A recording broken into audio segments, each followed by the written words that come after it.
Sí, muchas gracias, Duri. Y muchas gracias, chicos. Bueno, jóvenes de Dios, jóvenes que fueron, no, mentira, sé que todavía hay algunos que son jóvenes, ¿verdad?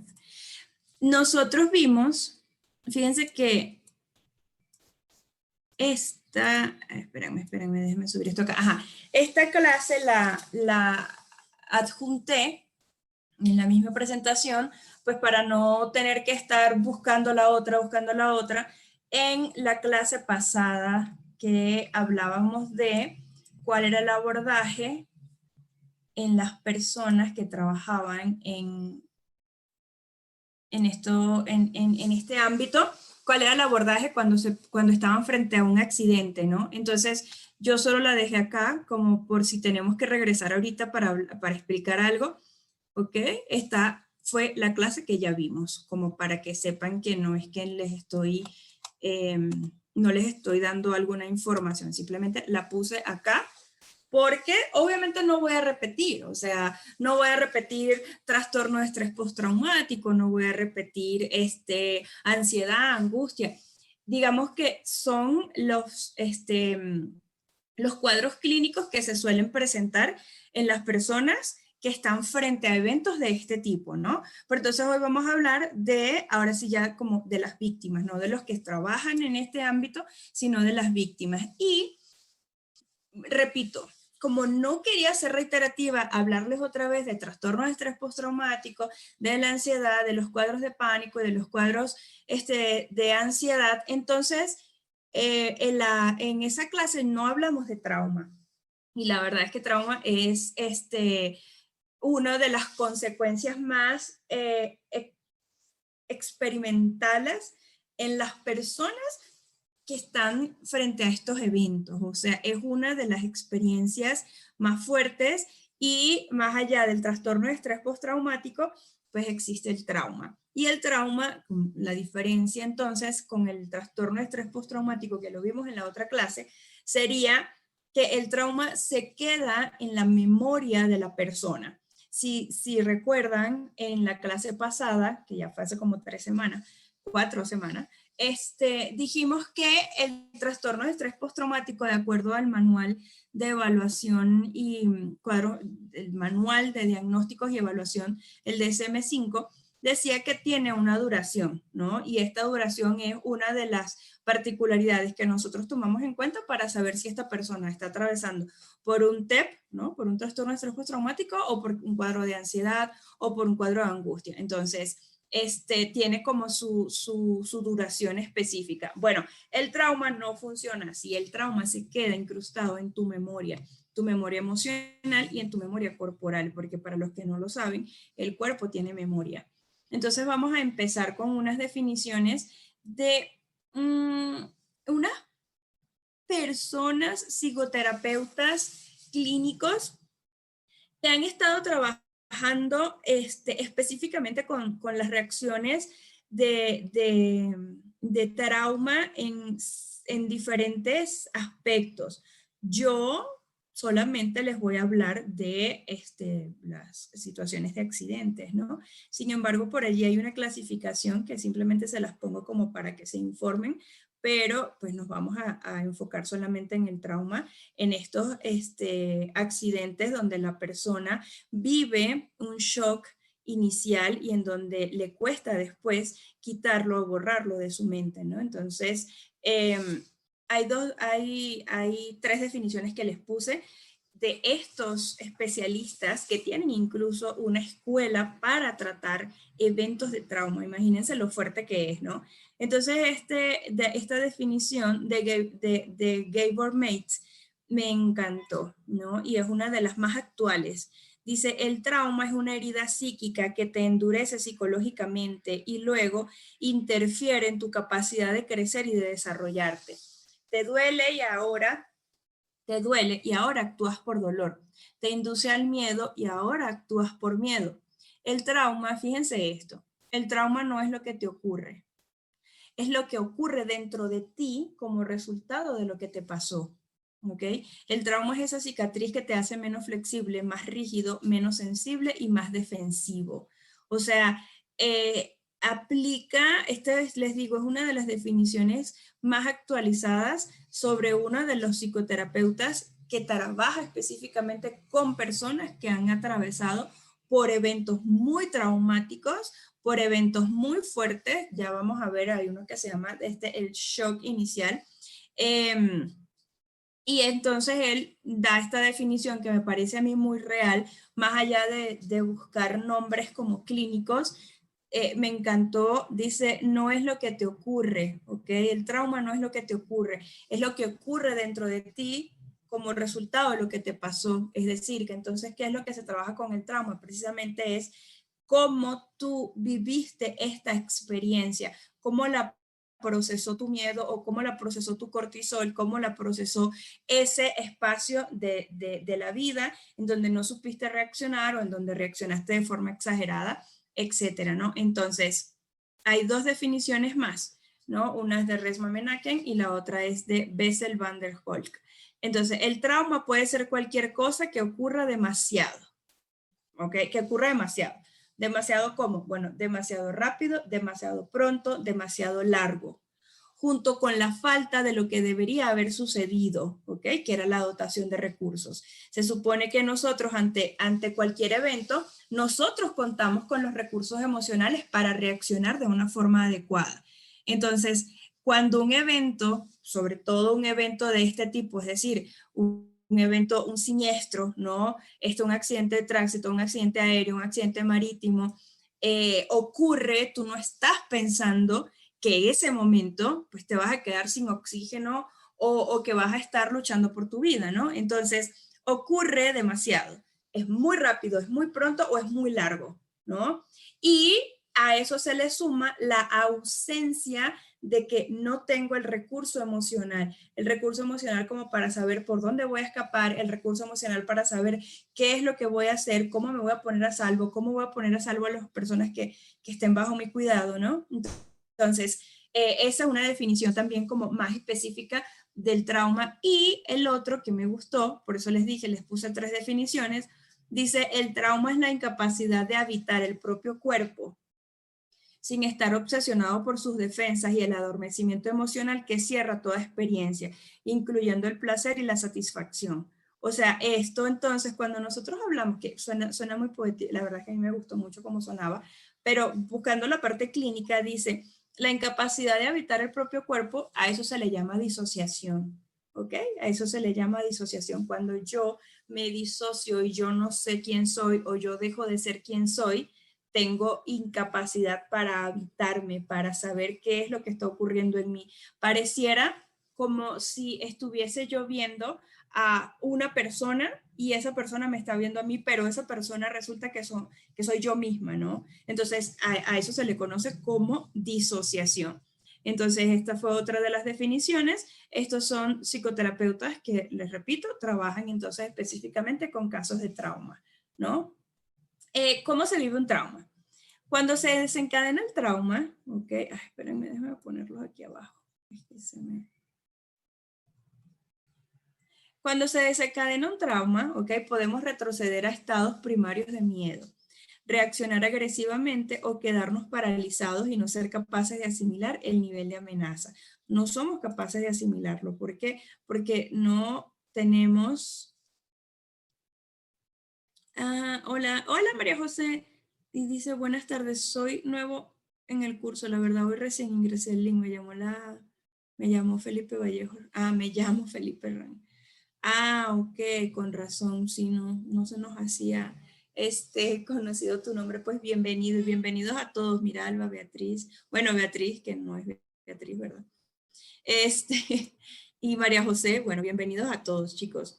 Entonces, ¿cómo se vive, no? Bueno, se desencadena. Entonces, ¿a qué nos referimos nosotros con retroceder a estados primarios? Pues retroceder a nuestra infancia, ¿no? Nuestra infancia, ¿qué es lo que más nosotros podemos observar en los niños entre 2 y 6 añitos, ¿no? Hay un monstruo, me va a comer, la pesadilla la viven de una forma muy traumática, ¿no? Cuando los niños tienen o terrores nocturnos o pesadillas, lo viven de una forma traumática. Y cuando nos referimos entonces a que retrocedemos a estados primarios, precisamente es eso, ¿no? Es decir, nuestras reacciones ante un evento entonces empiezan a ser infantiles. No infantiles desde el punto de vista peyorativo, ¿saben? Cuando ustedes le dicen a alguien no seas infantil, no, no. Infantil porque nuestra parte adulta pareciera que se disociara y en esta disociación del adulto y el niño, pues quien gana es el niño. ¿Por qué? Porque entonces este estado primario, este estado de indefensión en donde yo digo me voy a morir, no busca una resolución, sino que más bien hay una técnica de psicoterapia que a veces aplicamos cuando una persona está intentando hacer cosas distintas, pero siempre pareciera que le ocurra lo mismo. Hay un ejercicio dentro de la Gestalt que es la arena movediza, ¿no? El ejercicio de la arena movediza. Entonces, la premisa es, si estás en una arena movediza, si caes, mejor dicho, en un pozo con arena movediza, pues mientras tú más muevas tus piernas, más te hundes. Entonces, la premisa es, hay que quedarse tranquilo para poder observar que tienes a la mano que te pueda sacar del pozo o simplemente quedarte en el pozo para ver si alguien te ayuda, pero mientras tú más le dejas las piernas, más te hundes, ¿no? Entonces, eso a veces pasa en estos eventos, es decir, la persona empieza a tocar lo que sea, empieza a contactar con lo que sea, ¿por qué? Porque quiere salir, porque quiere ponerse a salvo, pero ninguna de las acciones que hace es verdaderamente resolutiva. Entonces, a eso se refiere retroceder a estados primarios de miedo, es decir, retroceder a nuestros espacios infantiles donde no sabíamos qué hacer, ¿no? Pero también podemos reaccionar agresivamente o quedarnos paralizados, ¿ok? Entonces, son dos, ¿ok? Son, dos no, son muchísimas las consecuencias que se viven en este momento. Entonces, fíjense acá, hay hiperactividad, aumento del ritmo cardíaco. Vamos a ponernos en una situación, chicos, vamos a ponernos en una situación en donde esto esté ocurriendo. Yo no sé si a ustedes les habrá pasado algo traumático, si de repente lo trabajaron, si de repente están trabajándolo en terapia o ya de alguna forma lo resignificaron, pero cuando estaba preparando la clase yo recordé un evento en donde estábamos en una hacienda y pues alguien molestó un enjambre de abejas y nos empezaron a perseguir unas abejas, eran abejas peligrosas y nosotros empezamos a correr por toda la hacienda, bueno, salimos de la hacienda y estábamos como ya en un bosque, o sea, teníamos la verdad demasiado miedo y el miedo nos hacía pues correr, ¿no? Y no sabíamos precisamente otra vez la paradoja de la arena movediza, que mientras más corríamos, pues las abejas, mejor dicho, pues nos perseguían más y se alborotaban muchísimos más, hasta que llegó alguien que dijo que nos teníamos que quedar callados, en silencio, casi que sin respirar, y entonces las abejas nos pasaban por acá, ¿no? Cuando alguien ya por fin dijo, hay que quedarse quieto, las abejas nos pasaban por acá. Bueno, nos picaron increíblemente, después tuvimos que ir al médico porque no sabíamos si eran peligrosas. Entonces, esos fueron momentos verdaderamente traumáticos. A partir de ese momento, estaba yo con mi hermano le empezó fobia a las abejas. Yo no, pero no es como que les tenga mucho cariño, ¿no? Entonces, en todo este evento hubo hiperactividad, aumento del ritmo cardíaco, respiración rápida y dificultosa. Y fíjense que fue un evento traumático, pero no fue un evento, un evento con saldo masivo de víctimas, ¿no? Pero es la misma reacción cuando tu mente entiende que estás en peligro y que te puedes morir, ¿no? Sudores fríos, hormigueo, tensión muscular, constricción en el cuerpo y estrechamiento de las percepciones, no ves por dónde puedes salir, disociación o negación, sentimientos de impotencia, inmovilidad y congelación, hipervigilancia, la hipervigilancia es extrema a la luz y al sonido, imágenes intrusivas o flashback, ¿ok? Esto es ya posterior al evento, regresan esas imágenes, ¿no? De lo que pasó, de cómo sentí el disparo, o de cómo fue el tiroteo en el banco, o de cómo fue cuando el avión empezó a colapsar, etcétera, ¿no? Entonces, La persona no lo pide, la persona no lo quiere, pero las imágenes llegan y esto genera mucha sensibilidad. Hay una hiperactividad, ¿ok? A las respuestas emocionales y hay sobresaltos por lo general y estos sobresaltos suelen ser exagerados. Hay pesadillas y terrores nocturnos, cambios bruscos en el humor, reacciones de rabias o rabietas, enfados o llanto frecuente. Hay reducción de la capacidad para afrontar el estrés, dificultad para dormir, ataques de pánico, ansiedad y fobias. Hay ceguera mental o sentimientos de distanciamiento. Ceguera mental es no sé cómo se hace algo, no sé qué hacer ahora con esto. Hay comportamientos de evitación, la persona evita lugares, momentos, actividades, recuerdos o personas, por eso es que algunos se deprimen y y la depresión se manifiesta en el hecho de dormir demasiado, ¿ok? Hay atracción a situaciones peligrosas. Ok, esto es muy interesante porque muchas de las personas que empiezan que han sido sobrevivientes de algún tipo de evento así, empiezan a tener la conducta contraria. A esto en psicología existen las fobias y existen, perdónenme, se me fue el nombre.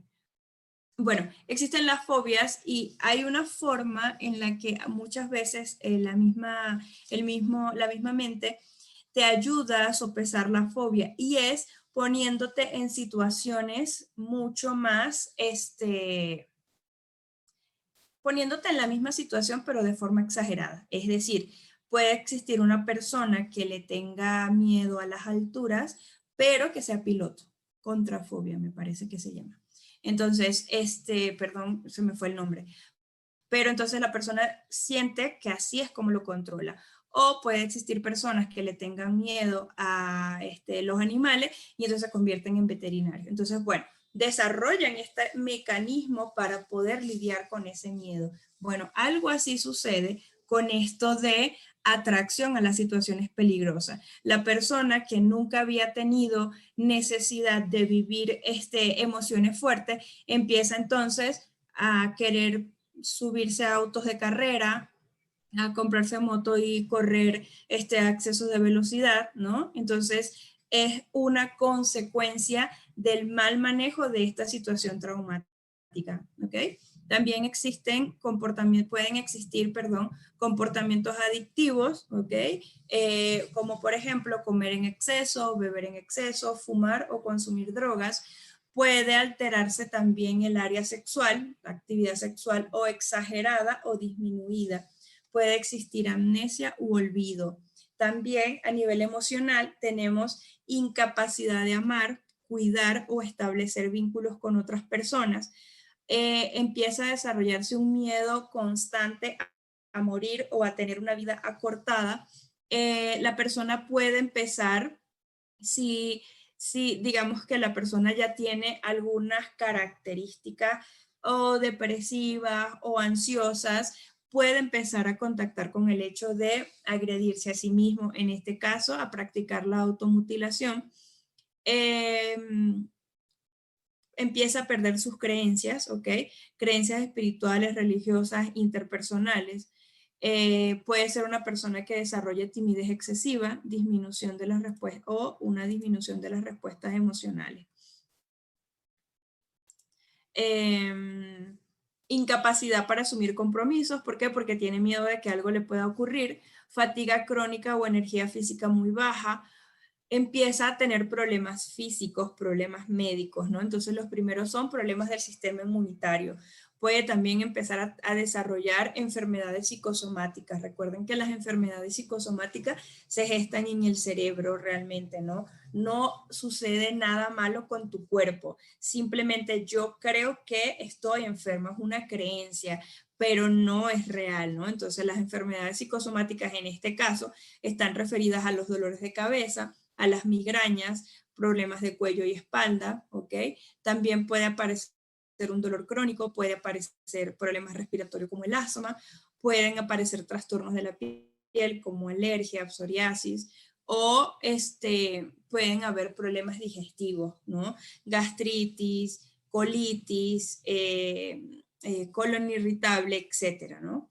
existe una depresión y sentimientos de fatalidad inminente, ¿no? La persona, por esto que les decía hace ratito de que las imágenes son intrusivas, puede él sentir que en efecto se va a morir. Existen sentimientos de desapego, alienación y aislamiento, y esto es un síndrome que se le conoce como el síndrome del muerto viviente. Y existe reducción de la capacidad de formular planes, ¿ok? ¿Por qué? Porque la persona siente que en cualquier momento de su vida se puede morir. Entonces dice, pues, ¿para qué hago planes? ¿No? ¿Cuáles son los tipos de traumas que existen? Bueno, tenemos el primero, que es el que le vamos a dar un poquito más de importancia porque los otros dos realmente no tienen nada que ver con accidentología forense como tal, ¿no? Entonces se llama así el trauma de choque y esto es el que está asociado con el trastorno de estrés postraumático, ¿ok? Entonces, el trauma de choque es el resultado de sentirse abrumado por un solo acontecimiento. El suceso suele ser repentino e inesperado, con un principio y un final bien definido, y termina con relativa rapidez. Interrumpe bruscamente el flujo de la vida y la persona se siente congelada en el suceso. ¿Ok? Entonces, fíjense que precisamente esto es lo que genera el trastorno de estrés postraumático o lo que se puede instaurar en la vida del sujeto como un trauma.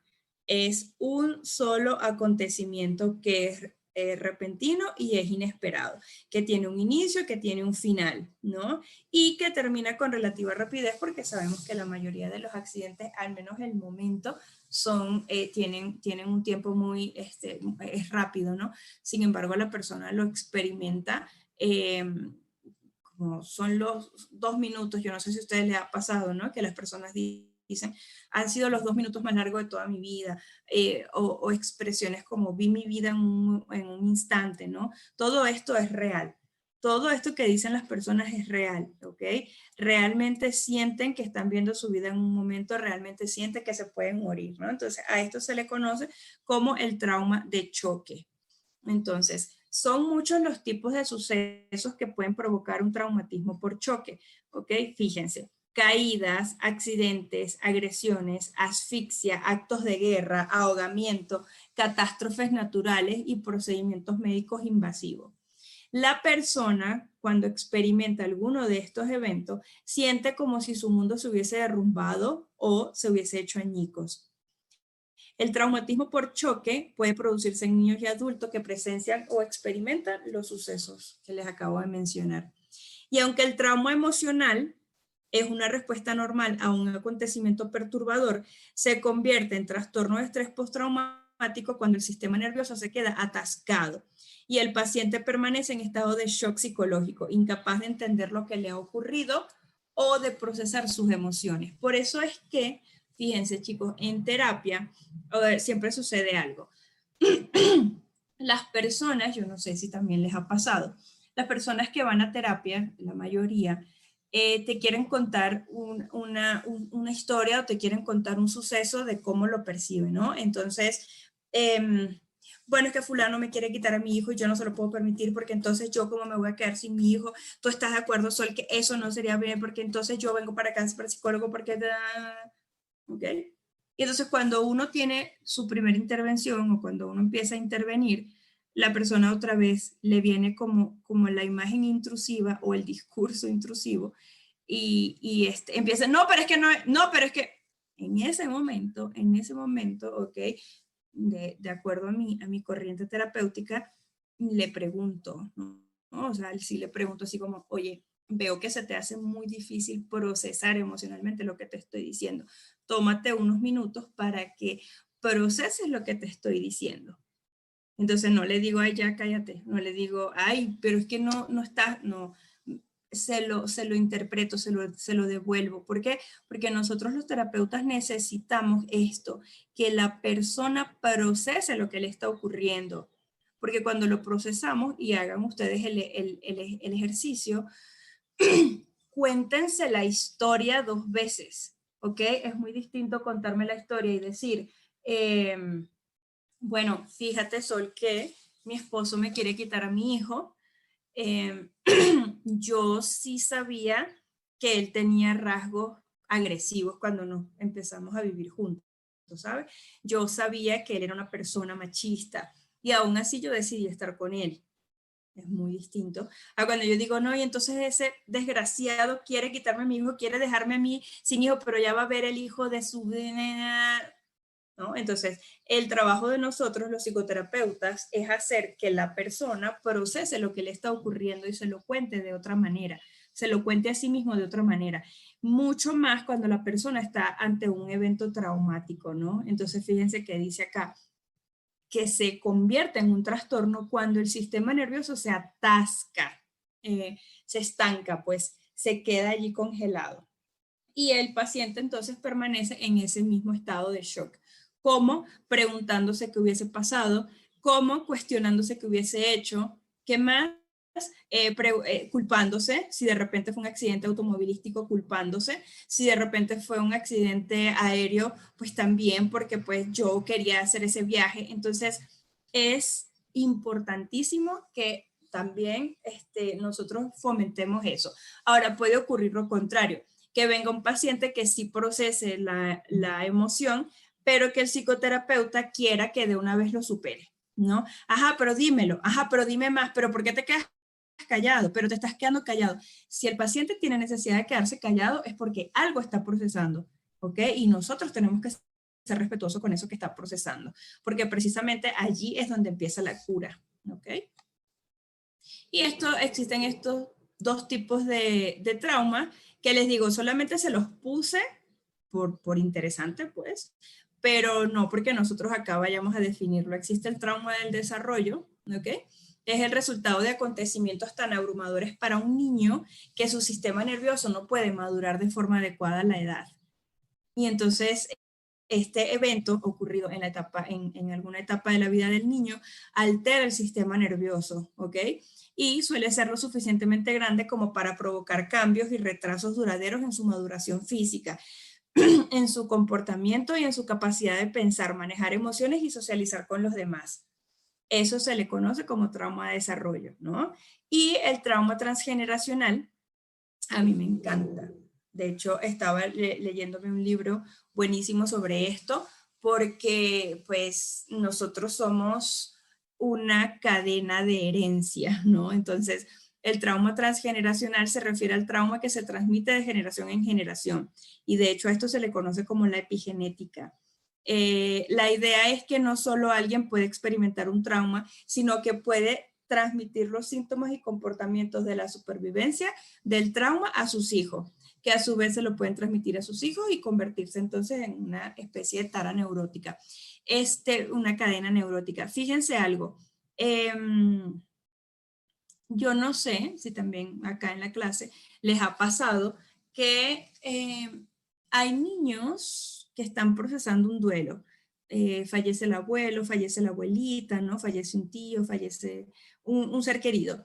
Y entonces los adultos que empiezan a decir, los adultos dicen, es como si no se haya ido, es como si todavía estuviese aquí, es como si todavía yo sintiera que él me habla. El niño está escuchando todo eso. ¿Qué es lo que hace el niño? Transforma el discurso que le está dando el adulto. Y al transformarlo, de pronto puede tener un sueño y en ese sueño puede soñar con su abuelita. Entonces, cuando el niño se despierta, dice, vi a mi abuelita, o mi abuelita me habló, o mi abuelita me dio un mensaje. Entonces, a eso se refiere estas cadenas cuando nosotros las vamos traspasando de generación en generación y que puede ser así incluso con este ejemplo básico que les doy, ¿no? El mencionar tanto una acción hace que el niño tenga la imaginación muy activa para creer si esto ocurrió, o si a mí se me presentó mi abuelo, o si a mí se me presentó mi abuela, etcétera, ¿no? Bueno, eso se le conoce como trauma transgeneracional, perdón, que simplemente se los pongo porque forma parte de los tres tipos de traumas que existen, sin embargo no están relacionados con los accidentes con saldo masivo de víctimas, ¿ok? Ahora bien, ¿cómo se consolida o cómo se constituye el trauma en el sistema nervioso central? Tenemos afecciones a nivel general y a nivel cerebral. Las afecciones a nivel general, pues es esta, ¿no? Afecta a la forma en que procesamos la memoria y nos hace muy reactivos a cualquier estímulo que pueda imitar la experiencia original, ¿ok?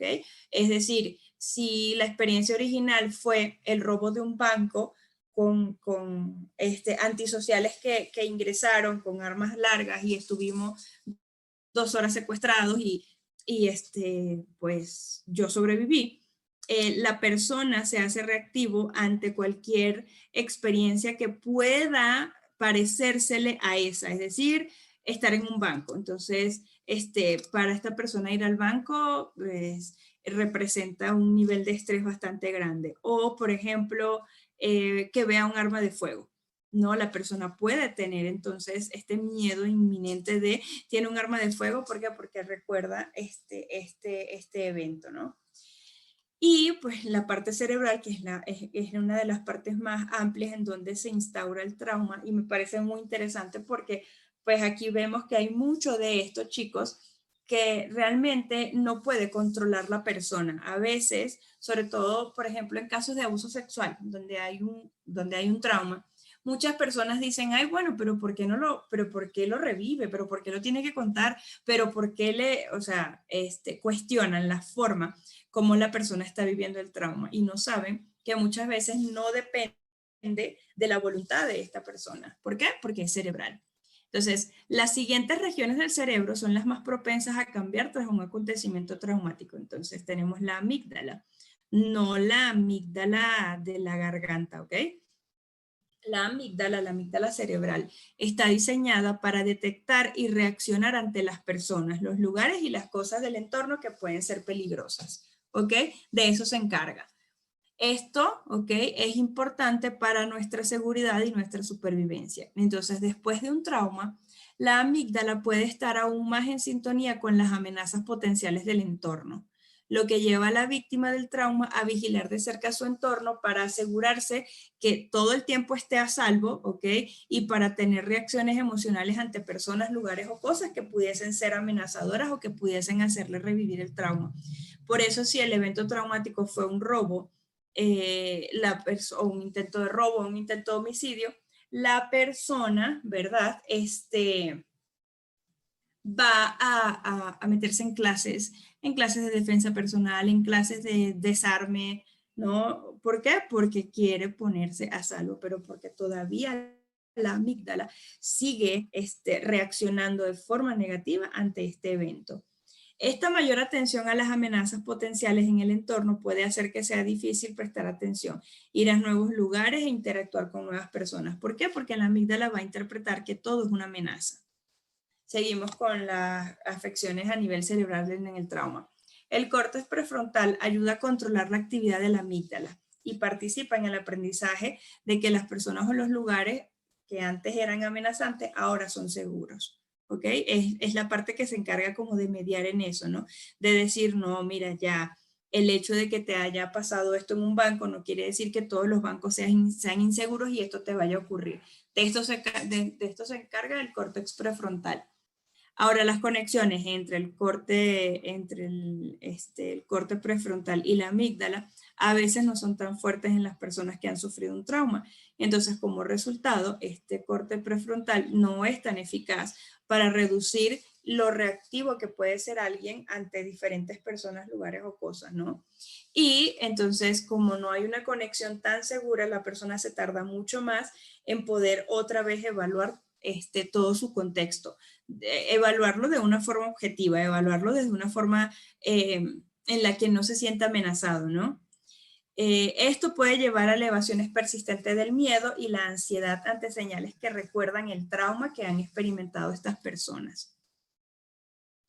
Recuerden que en nuestro cerebro nosotros también tenemos, no solamente tenemos el amígdala, también tenemos el hipocampo, ¿no? Y el hipocampo es el generador de memoria. Fíjense que a nivel cuando yo estoy trabajando con parejas, les pongo como ejemplos, o mejor dicho, les hago preguntas para que ellos contacten otra vez con lo que los hizo enamorarse, les digo así como que vuelvan a ver las fotos de cuando estaban más enamorados o cuando estaban iniciando la relación, que se toquen de las manos, ¿okay? Que incluso empiecen a recordar esto lenguaje personal que tiene cada pareja, ¿no? De esto de decirse los nombrecitos o de tener una canción específica. ¿Por qué? Porque allí participa precisamente el hipocampo y el hipocampo entonces va a activar algo que a ellos los va a hacer sentirse otra vez pues en conexión o al menos se va a activar estas reacciones bioquímicas, ¿no? Esto es cuando las parejas quieren continuar, ¿no? Entonces, de eso se encarga el hipocampo, ¿no? Entonces, el hipocampo nos ayuda a tener una memoria. Y entonces, en las personas con trauma se han observado alteraciones en el aprendizaje y en la memoria. Esto sugiere que el trauma puede afectar el desarrollo del hipocampo. Fíjense lo grande que es experimentar un trauma, ¿no? Y entonces, muchas veces, las personas se refieren a los otros que han vivido un accidente de este tipo, como estás exagerando, incluso frases como, tú lo que quieres es llamar la atención, ¿no? Cuando en realidad puede ocurrir esto, que a nivel cerebral la persona empieza a tener fallas en el hipocampo. Es probable que el trauma afecte a diversos tipos de aprendizaje y de memoria, ¿ok? Como la capacidad de aprender y recordar información sobre el entorno. Fíjense las consecuencias tan graves. Como resultado, las personas que experimentan un trauma pueden no ser capaces de retener información sobre cómo distinguir si una situación es segura y otra es peligrosa, ¿ok? Lo que les lleva entonces a experimentar las situaciones inofensivas como aterradoras. Entonces, digamos que el hipocampo hace que la persona no tenga esta capacidad que nosotros tenemos de, bueno, si son las 4 de la tarde, no pasa nada si de repente en Ciudad de México yo estoy caminando en Centro Histórico, ¿no? De repente puede ser que si dejo el teléfono mal parado, como en cualquier lugar de Latinoamérica, me lo roban, ¿no? Pero es muy distinto a estar caminando por Centro Histórico a las 11 de la noche. Entonces, el hipocampo nos da la señal de tranquila, es seguro. ¿Por qué? Porque pues todas las veces que has caminado por aquí a las 4 de la tarde, pues has regresado sana y salva, no te ha ocurrido nada. En el caso de una persona con un trauma, la persona empieza a observar todo como potencialmente peligroso, ¿ok? Entonces, por ejemplo, una persona que ha sufrido un trauma puede tener dificultades para distinguir entre actividades peligrosas, como caminar por un callejón oscuro, y seguras, como caminar por una esquina oscura de su casa. ¿Ok?